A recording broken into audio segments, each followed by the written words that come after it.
ऐसा सब भैया के प्रेम बा तो कोनो क्यों बोलता ही रहे। आराम से आराम से आराम से कोनो बात नहीं, सब लोग अपना घरे बा। अरे की कान पगमा छमथ पटिका हाथे राई फलवा बा। कौन जिला है मालूम बनू? कौन जिला हो भैया? आरा जिला उखाड़ देला किला की कान पगमा छमथ पटिका हाथे राई फलवा बा। रे पगली अब पूरा जिला जवार मेरे पगली तोरा यादव के जलवा बा। पूरा जिला जवार मेरे पगली तोरा यादव के जलवा बा। कान पगमा छमथ पटिका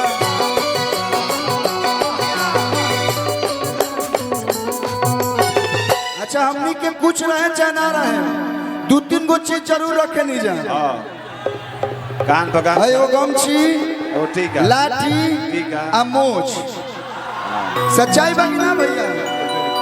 केकरा के तनी गमछी बा भैया हो? अरे हरियर हो के पियर हो के लाल हो के मैं निकाल दलोगे बेरा। आ तनी जब आपके भैया बागा में तो थोड़ा थोड़ा साथ के बा। अरे की कान पगमा छमा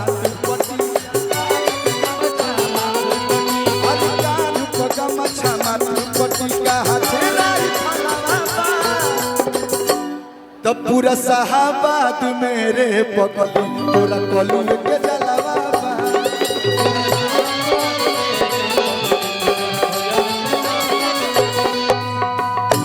पूरा साहबाद मेरे पगली पप्पू भैया के जलवा बा और चाचा के जलवा बा। देखिए कहा जाता है ना कि खुशी तब होती है जब बेटा के नाम से बाप को जाना जाए। सही बात। और बाप को भी खुशी तभी होती है जब वो कुछ अच्छा पोस्ट पे हो या उसके बेटे को गर्व हो कि ये मेरा बाप है। तो हम लोग खुश नसीब हैं और आप लोग भी बड़ी प्राउड महसूस करते होंगे कि आप लोग के सुख दुख के साथी अरुण चाचा बने। तो एक बार जे प्यार कर ला अरुण चाचा से जोरदार ताली बजा के स्वागत करते हैं। हेलो और रिया आई क्या? आई है हमारे साथ इनका गाना आने वाला है, लेकिन ये पहले ही अगियाओं में लॉन्च हो गई। हमारे साथ रिया है। आई रिया शरदाना है ये। रिया जी प्लीज कमाल। सारे गामा से बहुत प्यारा गाना आ रहा है, इनके लिए भी एक बार जोरदार ताली आप लोग बजा दीजिए। जोरदार ताली बजाओ लोग। पहले ये दिल्ली से आई हैं, ये भी दिल्ली से आई हैं, ये एगो लोकल बनारस के भी है। तो एगो गाना हमारा आई रहे किते हवे बम हम तो के गोला। अरे किते हवे बम, समझ में आ रहा है ना? यू आर बम। बम मतलब हम के। अरे ते हवे बम हम तो के गोला भैया। रंगदारी बिहारी के खूने में होला।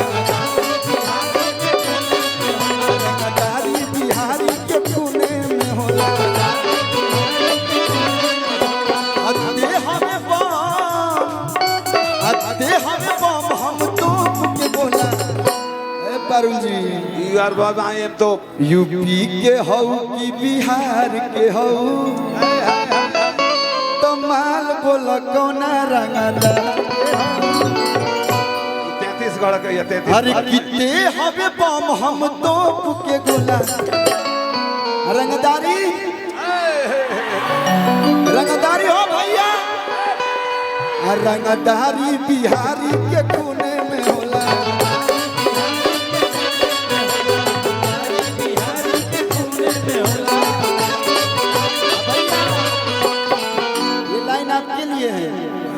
कि डेंजर जवानी मेरी रहती हूँ दिल्ली। हरियाणा से ऊपर दिल्ली में आप रहते हो, यो दिल्ली रहते रही। अरे डेंजर जवानी मेरी रहती हूँ दिल्ली। आग लगा दूं मैं हूँ माचिस की तीली।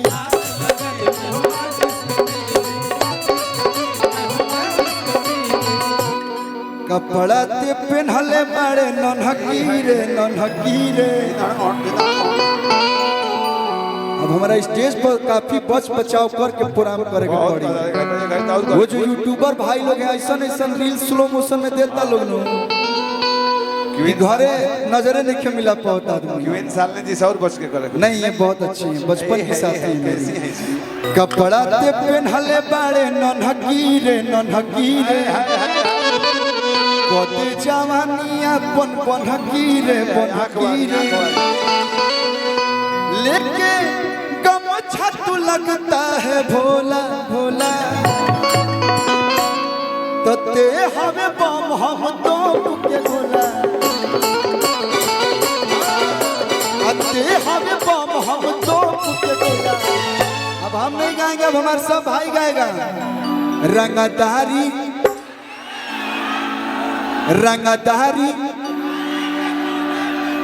भैया हो एनियो से तने एक बार गा दो लोग। रंगदारी देखलू, लेकिन हम एजा बानी तक आई। रंगदारी यारा जिला के खूने में होला, रंगदारी बिहारी के खूने में होला। पिछला साल जे एगो गाना पर डांस कर रहे सुपर हिट हो गए कि भैलू पियावा के घरे जाके गो राजा जी के तू दहिया पिया जी के तू रहला हो दहिया। धीरे धीरे यो खुलता रे, एक दो बार आ जाइए तो खुल जाइए। अरे उठेला लहरिया पोरे